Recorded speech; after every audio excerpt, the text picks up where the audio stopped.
दोस्तों, मनु शांडले का नमस्कार। एस्ट्रो बाजार में आपका स्वागत है। दोस्तों, लास्ट लेक्चर के अंदर हमने सूर्यदेव, चंद्रदेव, मंगलदेव और बुधदेव के उपायों के बारे में, रेमेडीज के बारे में बात की थी। तो दोस्तों, आज बात करेंगे बृहस्पति देव, शुक्रदेव, शनिदेव, राहुदेव और केतुदेव की रेमेडीज के बारे में। दोस्तों, जो भी मैं आपको रेमेडीज़ बताने जा रहा हूं, जैसे कि मैंने पहले भी बताया था आपको, इसके किसी तरह के कोई भी नुकसान नहीं हैंगे। जिस तरह हमने पहले भी डिस्कस किया था कि रत्न पहनते हैं तो रत्न हमेशा हमारे को योग कारक ग्रहों के पहनने चाहिए, मारक ग्रहों के नहीं पहनने चाहिए। और अगर हम दान देते हैं तो दान हमारे को मारक ग्रहों का देना चाहिए, योग कारक ग्रहों का नहीं देना चाहिएगा। दोस्तों, जो उपाय मैं आपको अभी बताने जा रहा हूं या जो मैंने आपको लास्ट लेक्चर में बताए हैं, ये हमारे प्लैनेट्स चाहे योग कारक हैं लेकिन बलशाली नहीं हैं, और चाहे हमारे प्लैनेट्स मारक हैं, दोनों ही केसेस में काम करेंगे।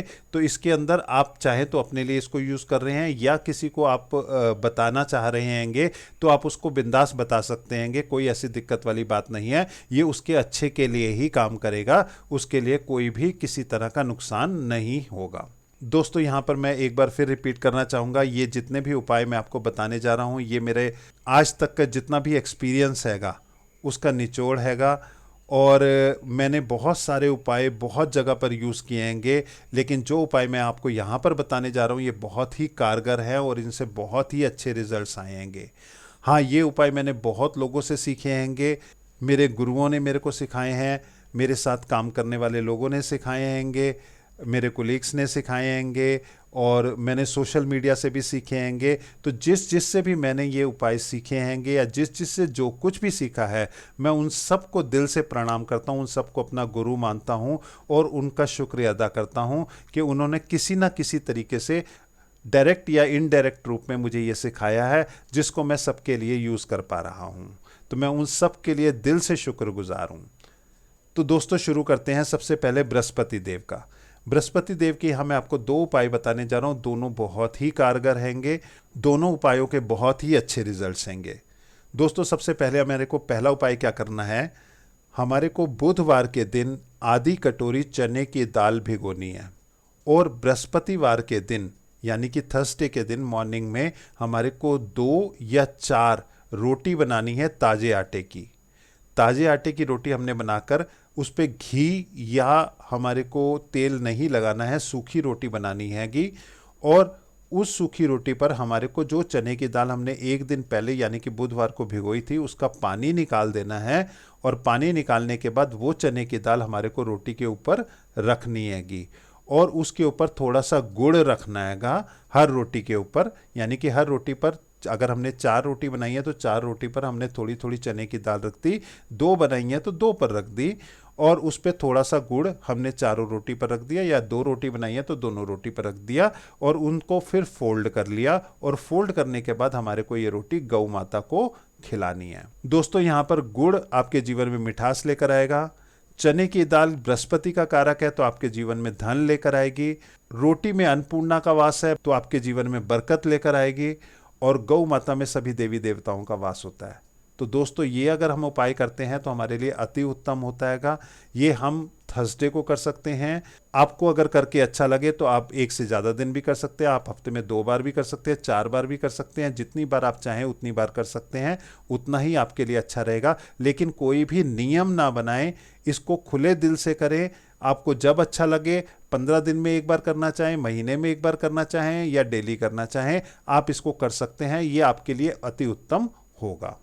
दोस्तों, यहाँ पर कभी भी अगर हम मान लो बुधवार को चने की दाल भिगोना भूल गए या किसी ऐसी वजह से नहीं कर पाए तो पछताना नहीं है, किसी भी तरीके से रिपेंट नहीं करना, उससे अगले दिन कर देना, संडे को कर देना। लेकिन कहीं पे भी कोई भी रिपेंट नहीं करना हैगा, किसी तरह की पछतावे की एनर्जी प्रोड्यूस नहीं करनी हैगी। तो दोस्तों, हम उसे अगले दिन भी कर सकते हैं। वीरवार करेंगे अच्छा है, नहीं तो अगले दिन कर दीजिए, कोई ऐसी दिक्कत वाली बात नहीं है। आप इसको जितनी बार चाहें उतनी बार कर सकते हैं। दोस्तों, दूसरा उपाय बताने जा रहा हूं बृहस्पति देव का, ये भी बहुत कारगर है और खासकर लड़कियों के लिए बहुत ही इंपॉर्टेंट है, क्योंकि बृहस्पति देव गर्ल्स के शादी के कारक होते हैं, सक्सेस के कारक होते हैं और बहुत सारी चीज़ों के कारक होते हैं। तो दोस्तों, ये उपाय में करना क्या है, हमारे को बुधवार के दिन एक पंपकिन लेकर आना है। पम्पकिन, जिसको कई लोग कद्दू भी कहते हैं, घिया भी कहते हैं, पैठा भी कहते हैं, पम्पकिन लेकर आना है। ये साबुत लाना है, चाहे साइज़ में छोटा हो या बड़ा हो, इससे कोई फ़र्क नहीं पड़ता, मगर कटवा के नहीं लाना, साबुत लाना है। दोस्तों करना क्या है, हमारे को बुधवार के दिन ये पम्पकिन लाकर अपने घर पर रखना हैगा, और बृहस्पतिवार सुबह यानी कि थर्सडे मॉर्निंग में थोड़ा सा हल्दी और चंदन को मिक्स करके एक लेप बना लेना, जैसे तिलक लगाने के लिए बनाते हैंगे वैसे लेप बना लेना। और लेप को वो जो है पम्पकिन के चारों तरफ जो मोटाई होती है कि बीच में, पम्पकिन के बीच में जो मोटाई होती है, वहाँ पर एक सर्कल पम्पकिन के ऊपर ही खींचना है इस हल्दी और चंदन के लेप से। पम्पकिन के चारों तरफ जहाँ पर मोटाई होती है वहाँ पर एक सर्कल बना दीजिए। इसके बाद 9 कॉइन्स लीजिए, 9 सिक्के लीजिए और 9 सिक्कों को लाइन में लगा दीजिए, और ये हल्दी और चंदन का तिलक 9 सिक्कों के ऊपर भी लगा दीजिए। थोड़ी देर में ये सूख जाएंगे, पम्पकिन के ऊपर जो सर्कल डाला है वो भी सूख जाएगा, और जो 9 कॉइन्स है उनके ऊपर हल्दी और चंदन का जो हमने तिलक लगाया है वो भी सूख जाएगा। अब हमें ये 9 कॉइन्स और पम्पकिन को लेकर हमारे को मंदिर में जाना है, और मंदिर में शिवलिंग जहाँ होता हैगा, शिवलिंग पर यहाँ पम्पकिन को अर्पण करना है। ये 9 कॉइन्स भी वहीं पर अर्पण करने हैं, और गोरा शंकर से, माँ पार्वती और भोले शंकर से आशीर्वाद मांगना है, जो भी आप चाहते हैं, जो भी मन में आपके भाव हैं।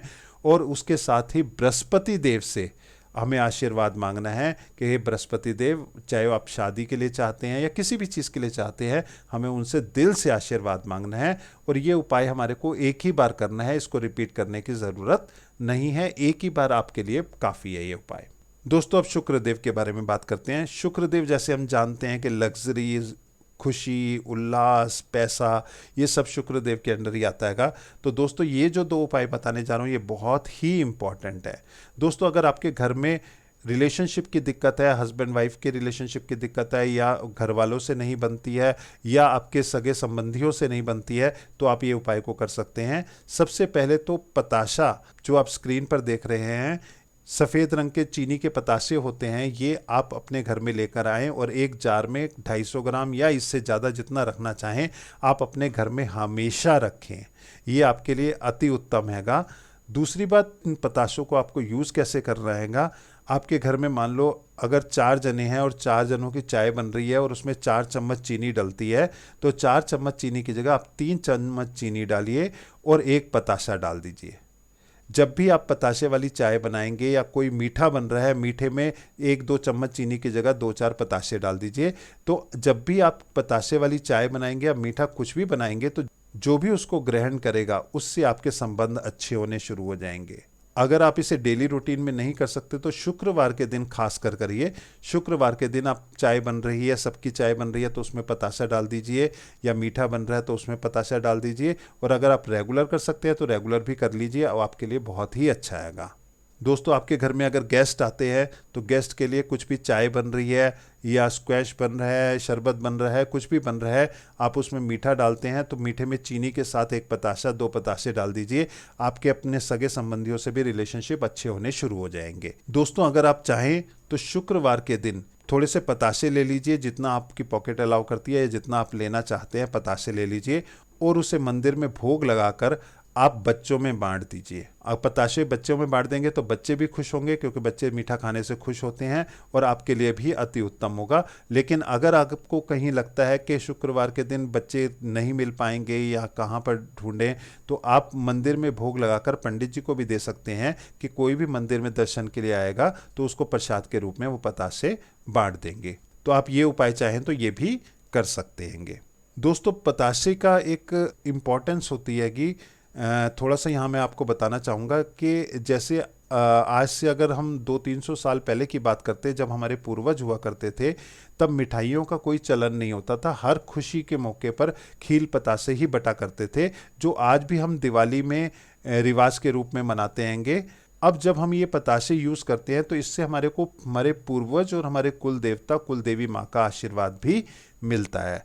तो इनका उपयोग करने से बहुत अच्छा रहता हैगा। मैंने बहुत जगह इनको उपयोग किया हैगा और बहुत जगह पे इन रिलेशनशिप के अंदर बहुत डिफरेंस आया हैगा। तो दोस्तों आप भी इसे आजमा कर देखें, आपके लिए भी अति उत्तम होगा। दोस्तों शुक्रदेव का दूसरा उपाय आपको बताने जा रहा हूँ। बृहस्पतिवार के दिन एक नारियल लेना है आपने। अब इस नारियल पे जटाएं उतरवा दीजिए, ऊपर से जो जटाएं होती है ब्राउन कलर की, पानी वाला नारियल लेना है, जटाएं उतरवा दीजिए और वो नारियल अपने घर पे लेकर आ जाइए। शुक्रवार के दिन सुबह आपने नहा धोकर ये नारियल और कुछ कॉइन्स लेके मंदिर में जाना हैगा। मंदिर में इस नारियल को तोड़िए और तोड़ने के बाद जो नारियल का पानी है वो शिवलिंग पर अर्पण करना हैगा। और नारियल का पानी शिवलिंग पर चढ़ाने के बाद जो नारियल है उसके भी टुकड़े कर लीजिए, 2-3 टुकड़े जो भी होंगे वो भी हमारे को शिवलिंग पर ही अर्पण करने हैं। और जो हम 2-4 कॉइन्स अपने साथ, सिक्के अपने साथ ले गए हैं, वो भी हमें शिवलिंग पर अर्पण करने हैं।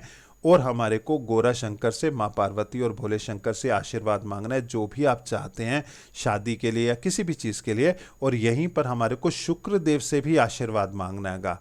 शुक्रदेव से भी आशीर्वाद मांगेंगे हमारे को, चाहे वो धन संपदा के लिए है, चाहे वो शादी के लिए है, चाहे वो लग्जरीज के लिए है, चाहे वो अच्छी लाइफ के लिए है, जिस चीज़ के लिए जो आपके मन की तमन्ना है वो आपको शुक्रदेव से भी मांगना है। और दोस्तों ये उपाय हमारे को 2 बार करना है, यानी कि पहले एक फ्राइडे को करना है और फिर दूसरे फ्राइडे को करना है, यानी कि 2 शुक्रवार को हमारे को ये उपाय करना है।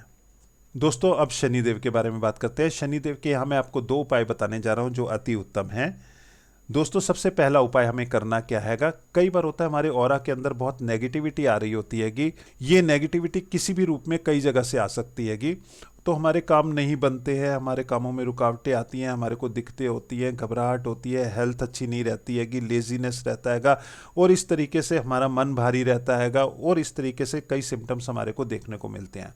तो दोस्तों यहाँ पर हमारे को क्या उपाय करना है, शनिवार के दिन हमारे को 1 बाल्टी नहाने का पानी लेना है, गर्म या ठंडा कोई सा भी पानी जो आप चाहें वो ले सकते हैंगे। और उसमें 1 चम्मच नमक डालना है।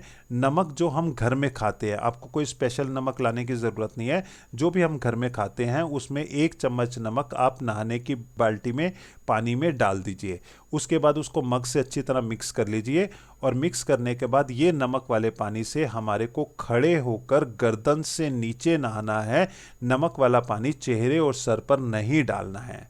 दोस्तों चेहरे पर दोनों आंखों के बीच में जो 3rd आई पॉइंट होता है वहां पर सूर्यदेव और चंद्रदेव का वास होता है और सूर्यदेव और चंद्रदेव जो होते हैं वो रोशनी के प्रतीक है। ये उपाय शनिदेव का हैगा और शनिदेव अंधेरे के प्रतीक है, इसलिए नमक वाले पानी को कभी भी चेहरे और सिर पर नहीं डालना हैगा। हमारे को खड़े होकर गर्दन से नीचे ही नमक वाले पानी से नहाना हैगा। और दोस्तों जब हम खड़े होकर नमक वाले पानी से नहाते हैं तो ये हमारे ऑरा से पूरी नेगेटिविटी, पूरी जो भी हमारे ऑरा में नेगेटिव एनर्जीज रोटेट कर रही होती है, एक बार को वॉश आउट कर देता है। सारी हमारे शरीर के ज़रिए बहती हुई पैरों के ज़रिए नीचे पूरी बॉडी से नीचे निकल जाती हैगी। तो दोस्तों इस उपाय को हमारे को करना है। और नमक वाले पानी से नहाने के बाद हमारे को सादे पानी से नहाना हैगा, गर्म या ठंडा कोई सा भी पानी हो। अब यहाँ पर आप साबुन और शैम्पू लगा सकते हैंगे। साबुन और शैम्पू जैसे आप रूटीन बात लेते हैंगे, डेली बात लेते हैं, यहाँ पर आपको नमक वाले पानी से नहाने के बाद सादे पानी से नहाना है। ये पानी आप सर पे और चेहरे पर भी डाल सकते हैंगे। तो दोस्तों ये उपाय हमारे को 2 महीने में 1 बार करना हैगा। इसको बार बार रिपीट नहीं करना हैगा, क्योंकि नमक वाले पानी से बार बार नहीं नहाया जाता हैगा। तो ये अगर आपको करके अच्छा लगता है तो आपको 2 महीने में 1 बार रिपीट करना है। हाँ, अगर बीच में आप करना चाहें तो आप डिटोल के पानी से नहा सकते हैं। नहाने के पानी में थोड़ा सा डिटोल डाल दीजिए और उससे नहाएंगे तो वो भी आपके लिए अच्छा रहेगा। मगर नमक वाले पानी से आपको 2 महीने में 1 ही बार नहाना हैगा। इसमें आपको शनिवार सुबह ताजे आटे की 2 रोटी बनानी हैगी और नरम सी रोटी बनाइए, बहुत सख्त हार्ड रोटी नहीं बनाइए। नरम सी रोटी जब आप गैस से नीचे उतारेंगे, इसमें हमें थोड़ा सा घी डालना हैगा। घी जो हम घर में खाते हैं वही घी डालना है, कोई स्पेशल लाने की ज़रूरत नहीं है। और थोड़ी सी चीनी डाल दीजिए। अब ये बिल्कुल सॉफ्ट हो जाएगी रोटी और इसके छोटे छोटे टुकड़े कर लीजिए, चूरी टाइप की बन जाएगी ये। अब ये जो चूरी है, ये जो हमने छोटे छोटे टुकड़े कर लिए रोटी के, ये हमारे को कौवों को खिलानी है, क्रो को खिलाने हैंगे। तो दोस्तों ये हमारे को शनिवार को करना है। अगर आपको करके इसके अच्छे रिजल्ट्स मिलते हैं तो आप हफ्ते में से 2 बार भी कर सकते हैं, 4 बार भी कर सकते हैं, जितनी बार भी चाहें उतनी बार कर सकते हैं। मगर कोई नियम नहीं बनाना है, आपको करके खुशी मिलनी चाहिए। जितनी बार आप चाहें, 15 दिन में 1 बार करें या आप डेली करें, वो आपकी इच्छा के ऊपर डिपेंड करता हैगा। अब कई बार हो सकता है कि हमारे को कई जगह पे ऐसे ही होता है कि क्रो इतने अवेलेबल नहीं होते हैं, या हम डालते हैं तो पक्षी आ जाते हैं, पक्षी खा जाते हैं। तो उसमें आपको परेशान होने की ज़रूरत नहीं है। आपने जब रोटी बनानी है तो इस भाव से बनानी है कि आप क्रो के लिए बना रहे हैं, कौवों के लिए बना रहे हैं। आपने घी डालकर, चीनी डालकर चूरी बनाई तो आप कौवों के लिए बना रहे हैं, आप कौवों के लिए डालने जा रहे हैं। उसके आगे नेचर का काम है, उसको कौवे खाएंगे या पक्षी खाएंगे, गिलहरी खाएगी, कोई भी खाएगा, वो नेचर का काम है। लेकिन आपने जिस भाव से बनाया हैगा वो भाव इंपॉर्टेंट है, वो इमोशन और फीलिंग इंपॉर्टेंट है, वो आपके लिए काम कर जाएगी। तो आपने कौवों के लिए बनाया हैगा, उस भाव से, उस फीलिंग से वो आपकी इमोशन और फीलिंग्स जो है उपाय को पूरा कर लेगी।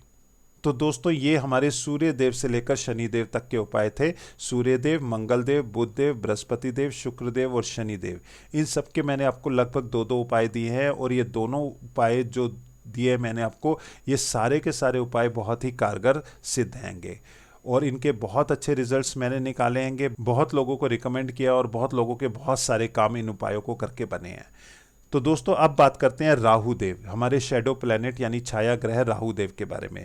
राहु देव के दो उपाय आपको देने जा रहा हूं। ये दोनों उपाय बहुत अच्छे हैंगे और बहुत ही कारगर हैंगे। अगर आप दिल से करते हैं तो आपके बहुत सारे काम ये उपाय बना सकते हैंगे। दोस्तों, आपको करना क्या है, शुक्रवार के दिन 3 नारियल लेकर आने हैं। अब जो नारियल हमारे को लाने हैं ये जटाओं वाले लेकर आने हैं, पानी वाले जटाओं वाले नारियल चाहिएंगे। ये शुक्रवार के दिन आप 3 नारियल लेकर आएंगे और अपने घर में कहीं पर भी रख दीजिए, उससे कोई फ़र्क नहीं पड़ता हैगा। हमारे घर की एनर्जी उसमें जानी चाहिए। हमारे घर की एनर्जी और हमारे ऑरा की एनर्जी ऑलमोस्ट सेम होती हैगी। तो जब ये नारियल हमारे घर में रहते हैं तो हमारे घर की एनर्जी कंज्यूम कर लेते हैंगे। और शनिवार सुबह यानी कि अगले दिन सुबह, शुक्रवार को लेकर आने हैं और शनिवार सुबह जो है हमारे को ये तीनों नारियल लेकर बहते हुए पानी में प्रवाहित करने हैं। पहले एक प्रवाहित करना है, फिर दूसरा प्रवाहित करना है और फिर तीसरा प्रवाहित करना है। और ये हमारे को चढ़ते सूरज में करने हैं। चढ़ते सूरज का मतलब 11-12 बजे से पहले पहले करने हैंगे। तीनों नारियल प्रवाहित करने के बाद पहले एक, फिर दूसरा, फिर तीसरा, तीनों प्रवाहित करने के बाद हमें राहु देव से शुभकामना मांगनी है कि हे राहु देव, आप हमें आशीर्वाद दें, हमारे ये काम बन जाए। जो भी आपके मन में भाव हैं वो आपको राहु देव से प्रार्थना करनी है।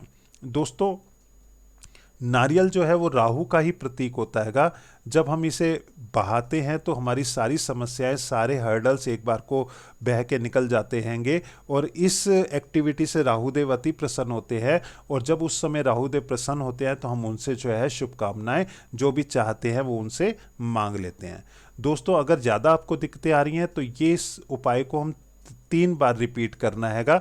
यानी कि एक बार अभी आप करेंगे, एक बार इसके 3 महीने के बाद करेंगे और एक बार उसके 3 महीने के बाद करेंगे। यानी कि एक बार अभी करेंगे, एक बार 3 महीने के बाद करेंगे और एक बार 6 महीने के बाद करेंगे, अब से 6 महीने के बाद। तो दोस्तों, 3 बार आप चाहें तो इसको रिपीट कर सकते हैं। फिर अगर आपका सही चल रहा है और आगे जाके साल 2 साल के बाद फिर कभी दिक्कत आती है तो फिर आप इसको चाहे तो फिर रिपीट कर सकते हैंगे। दोस्तों, राहु देव का दूसरा उपाय बता रहा हूँ। ये उपाय भी बहुत कारगर है। हालांकि ये कई लोगों को करने में थोड़ा सा शाई फील करते हैंगे, मगर इस उपाय के दोस्तों बहुत अच्छे रिजल्ट्स हैंगे। दोस्तों, आपको करना क्या है, इस उपाय के अंदर आपको शनिवार के दिन अपने घर के, आपकी मदर, आपकी सिस्टर या आपकी वाइफ, कोई भी हैं, उनके सर पर, जिनके लंबे बाल हैं, उनके सर पे आप सरसों का तेल लगाएं। चाहे आप थोड़ा सा लगाएं और थोड़ा सा ही उसको मसाज कर दें, मगर ये करें ज़रूर। इससे करने से राहु देव अति प्रसन्न होते हैं और आपके बहुत सारे काम बन जाते हैंगे। आपके घर में मदर, सिस्टर या आपके वाइफ, किसी को भी आप चाहें तो ये उपाय कर सकते हैंगे। सैटरडे के दिन आपने ये उपाय करना हैगा। दोस्तों, इस उपाय के लिए सरसों के तेल का यूज़ करना है। आपने सरसों का तेल अपने मदर के सिर पर, अपने सिस्टर या अपनी वाइफ के सिर पर थोड़ा सा लगाकर थोड़ा सा उसको मसाज कर दीजिए। आपका ये उपाय अति उत्तम हो जाएगा और आपको इसके बहुत अच्छे रिजल्ट्स देखने को मिलेंगे। दोस्तों, अब केतु देव के बारे में बात करते हैं। केतु देव के यहाँ मैं आपको 2 उपाय देने जा रहा हूँ जो कि बहुत ही आपके लिए कारगर सिद्ध होंगे। पहला उपाय, सबसे पहला जो हमारे को करना है, हम रात को डिनर करते हैं। डिनर में अगर हमें नॉनवेज लेते हैं तो ये उपाय नहीं करना है। जिस दिन हम वेजिटेरियन लेंगे हम उसी दिन ये उपाय करेंगे और महीने में 10-12 बार भी कर लेंगे तो भी हमारे लिए बहुत हैगा। ज़रूरी नहीं है आप इसे रेगुलर करें, आप जब चाहें तब कर सकते हैं इसको। महीने में 8 दिन, 10 दिन, 12 दिन भी कर लेंगे तो भी ये आपके लिए अति उत्तम होगा। आपको इस उपाय में करना क्या है, रात को जब आप डिनर करते हैं, आप जब वेजिटेरियन डिनर कर रहे हैं यानी कि नॉनवेज नहीं खा रहे हैंगे, तो आपने अपनी प्लेट में जितनी भी चपाती लेते हैं, जितनी भी रोटी लेते हैं, आप सपोज करते हैं आप 3 रोटी खाते हैं रात को डिनर में, तो आपने 3 की बजाय 4 रोटी लेनी है, 1 रोटी एक्स्ट्रा लेनी है। आपने खानी उतनी रोटी है जितनी आप नॉर्मल डाइट में खाते हैं, यानी कि 3 रोटी खानी है, और 1 रोटी जो हमने एक्स्ट्रा ली है उसे हमने फोल्ड करके रख देनी है, और सवेरे उस रोटी पर थोड़ा सा बटर लगाकर उसके छोटे छोटे टुकड़े कर दीजिए, और ये हमें स्ट्रीट डॉग को डालना है। तो दोस्तों जब हम ये स्ट्रीट डॉग को डालते हैंगे तो केतुदेव इससे अति प्रसन्न होते हैंगे। दोस्तों यहाँ आप चाहें तो स्ट्रीट डॉग को बिस्कुट्स वगैरह भी डाल सकते हैंगे, लेकिन इस उपाय करने का फ़ायदा ये होता है कि इस उपाय में मेन जो भाव, जो इमोशन, जो फीलिंग जुड़े हुए हैंगे वो ये जुड़े हैं कि हमने अपने भोजन का एक हिस्सा, अपनी थाली का एक हिस्सा स्ट्रीट डॉग के लिए निकाला। चाहे हमने वो 1 चपाती एक्स्ट्रा ले ली थी, वो एक अलग बात है, लेकिन हमने अपने भोजन का एक हिस्सा निकाला, स्पेशल निकाला, और हमने उसको जो है सवेरे स्ट्रीट डॉग को जाके डाला। कई बार होगा स्ट्रीट डॉग नहीं भी खाएंगे, तो वो आपका काम नहीं है, वो नेचर का काम हैगा। स्ट्रीट डॉग खाएंगे, कई बार नहीं खाएंगे, पक्षी खा जाएंगे। आपने अपने भाव, अपने इमोशन, अपनी फीलिंग ये रखनी हैगी कि रात को अपने डिनर का एक हिस्सा जो हैगा वो स्ट्रीट डॉग के लिए निकालना है। और ये उपाय आप महीने में 8, 10, 12 बार भी कर लेंगे, 15 बार भी कर लेंगे तो भी आपके लिए बहुत अच्छा रहेगा। केतुदेव आपसे अति प्रसन्न हो जाएंगे। दोस्तों दूसरा केतुदेव का जो सबसे इंपॉर्टेंट उपाय है वो ये है कि आपके घर में कोई भी आता है, कोई भी साधु आता है, संत आता है, कोई भी मांगने वाला आता हैगा, कोई भी किसी तरीके की व्यक्ति आता हैगा, तो आप उसे खाली हाथ ना जाने दें। आपके अगर दरवाजे पे साधु आया है, कोई भी संत आया है, आप ये ना कहें कि वो फ्रॉड है या ये है या जो भी मतलब कुछ हैगा, लेकिन आपकी कोशिश ये रहनी चाहिए है कि वो आपके दरवाजे से खाली हाथ ना जाए, वो कुछ ना कुछ आपके दरवाजे से लेके जाए। वो आपके लिए अति उत्तम होगा। आपके दरवाजे से लेकर जाएगा तो आपके घर में बरकत ही बरकत आएगी। तो दोस्तों ये उपाय भी अति कारगर सिद्ध हुआ हैगा। और आप कई बार होता है कि हम मना करवा देते हैं या नहीं है घर में, तो इस तरीके का काम नहीं करना हैगा। हमारे को अगर हमारे दरवाजे पर कोई भी आया है तो हमारी कोशिश रहनी चाहिएगी कि हम उसे कुछ ना कुछ देकर भेजें। तो दोस्तों ये मैंने आपको सिंपल रेमेडीज़ बताई हैं कि ये रेमेडीज़ कोई भी व्यक्ति कर सकता है, ये सबके लिए अति उत्तम हैंगी। ये सूर्यदेव, चंद्रदेव, मंगलदेव, बुधदेव, बृहस्पतिदेव, शुक्रदेव, शनिदेव, राहुदेव और केतुदेव सभी के उपाय हैंगे। और इस उपाय में किसी तरह का कोई नुकसान या कोई नेगेटिविटी नहीं है। आप अगर एज अ प्रोफेशनल एस्ट्रोलॉजर आप शुरू कर रहे हैं तो आप ये उपाय भी दे सकते हैं, किसी को भी दे सकते हैंगे। दोस्तों यहाँ एक चीज़ और ध्यान रखने वाली बात है कि किसी को भी जब हम उपाय देंगे तो हम सारे ग्रहों के उपाय एक साथ नहीं कराएंगे, क्योंकि सारे ग्रहों के उपाय हम एक साथ कराएंगे तो हमारी सारी की सारी एनर्जीज जो है हमारे ऑरा के अंदर मैसअप हो जाएंगी। हमें एट ए टाइम मैक्सिमम से मैक्सिमम 3 या 4 प्लैनेट्स के उपाय कराने हैं। कोशिश करें कि 2 या 3 के उपाय ही एट ए टाइम करें। जब उसको उपाय को 10-15 दिन हो जाए तब किसी और प्लैनेट का उपाय करें। ऐसे नहीं कि आप सारे प्लैनेट्स के उपाय सारे एक साथ ही शुरू कर दें, ऐसा नहीं करना है। मैक्सिमम कोशिश करेंगी हमारी कि 2 प्लैनेट के उपाय जो है, 2 प्लैनेट की रेमेडीज जो हैं हम एक साथ करें। और उसके बाद जो है फिर कुछ दिन के बाद और आप रेमेडीज करना चाहते हो तो वो करें। लेकिन अगर कहीं ऐसा है कि ज़्यादा दिक्कत आ रही है तो आप 3 से 4 मैक्सिमम प्लैनेट्स की रेमेडीज़ करेंगे। इससे ज़्यादा प्लैनेट्स की रेमेडीज़ एक साथ शुरू नहीं करेंगे। ये मेरी आपको हाईली रिकमेंडेशन हैगा। बाकी आपके एक्सपीरियंस और आपके वर्किंग पर डिपेंड करता हैगा। तो दोस्तों ये रेमेडीज़ के बारे में बात की थी जो हमने सिंपल रेमेडीज़ हैं। आने वाले लेक्चर के अंदर हम स्पेशल रेमेडीज़ के बारे में बात करेंगे। कुछ हमारी जो अलग समस्याएं होती हैं उनकी क्या रेमेडीज़ होती है। तो दोस्तों आज इतना ही। आपका दोस्त Manu Shandilya. Thank you very much.